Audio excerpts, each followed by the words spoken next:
ఒక దేశాన్ని నాశనం చెయ్యాలంటే పెద్ద పెద్ద బాంబులేసే అవసరం లేదు, యుద్ధానికి పోయే అవసరమూ లేదు.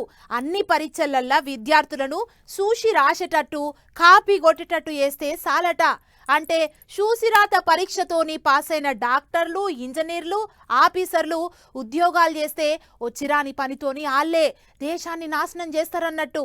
గీ ముచ్చట ఇప్పుడెందుకు చెప్తున్నామంటే ఇగో గిందుకు.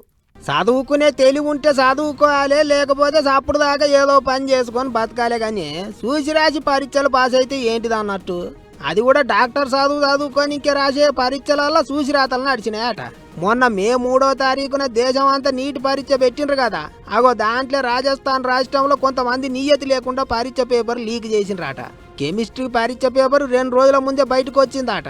అందుకే మొత్తానికే పరీక్షను రద్దు చేసిండ్రు ఆఫీసర్లు. మళ్ళీ కొత్త ముహూర్తం పెడతారట, ఆయాలో మళ్ళీ పరీక్షలు పెడతారట.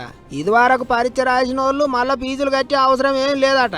అంతేకాదు పేపర్ ఎట్లా లీక్ అయింది ఏం కథ అనే దాని మీద సిబిఐ ఆఫీసర్లతో కార్యవాయి చేపిస్తుండ్రట. ఇక నీటి పరీక్ష రద్దయిందని తెలిసేటాలకు దేశం అంతా ఇప్పుడు బొబ్బ అవుతుంది. సెంటర్ సర్కార్ వాళ్ళకు పరీక్షలు పెట్టే శాతం అయితే లేదని ఏగజ్ పార్టీ వాళ్ళు ఎత్తెత్తిపోతాండ్రు.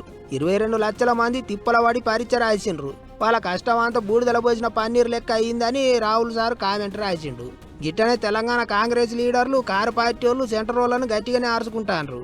కానీ ఏం మనసులో అన్నట్టు పరీక్షలలో చూసి రాసి వాళ్ళే రేపు డాక్టర్లు అయితే పబ్లిక్ పానాలు ఏం కావాలి అని కోపానికి వస్తుండ్రు ఇప్పుడు పబ్లిక్ అంతా. మరి పరీక్షలు మళ్ళీ ఎప్పుడు పెడతారో ఏమో గానీ అయిపోయిందిరా దేవుడా అనుకుంటే పొలగాన్లంతా ఇప్పుడు మళ్ళా పుస్తకాలు ముంగటేసుకొని కూకునే కథ అవుతుంది.